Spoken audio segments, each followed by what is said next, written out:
Doctor kids எல்லாம் சாப்பிடலாம் track பண்ண முடியுமா? தாராளமா பண்றேன், கேளுங்க. Fruits, vegetable, eggs, curd, nuts அதெல்லாம் டெய்லி சாப்பிடலாமா? தாராளமா டெய்லி எடுத்துக்கலாம். நீங்க ஃப்ரூட்ஸ் வெஜிடபிள்ஸ் எடுக்கும் போது அதுக்கு இருந்து உங்களுக்கு மைக்ரோ நியூட்ரியன்ஸ் கண்டிப்பா கிடைக்குது. அதே மாதிரி முட்டையெல்லாம் எடுக்கும் போது உங்களோட growthக்கு ரொம்ப டெவலப் ஆகுது.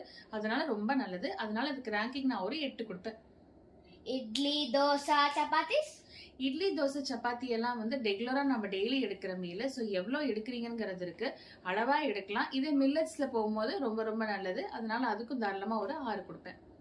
Bread, paneer, cheese, biscuits, chips, chocolate? இந்த ரெட் பன்னீரை பொறுத்த வரைக்கும் வாரம் ஒரு தடவை 10 நாளைக்கு ஒரு தடவை எடுக்கலாம். அதுக்கு ரேங்கிங் ஒரு 4 தான் கொடுக்க முடியும். ஏன்னா அதுலயுமே ரொம்ப உங்களுக்கு தேவையான கெடுதலான விஷயங்கள்லாம் நிறைய இருக்கு. வாரம் ஒரு தடவை எடுத்துக்கலாம். இல்ல நீங்க வந்து ஹெல்த்தியா வீட் பிரெட்டோ இல்ல மல்டிகிரெயின் பிரெட்டோ 2-3 ஸ்லைஸ் இருக்கிறதுல தப்பு இல்லை. சாக்லேட்ஸ், பீஸாஸ்லாம்?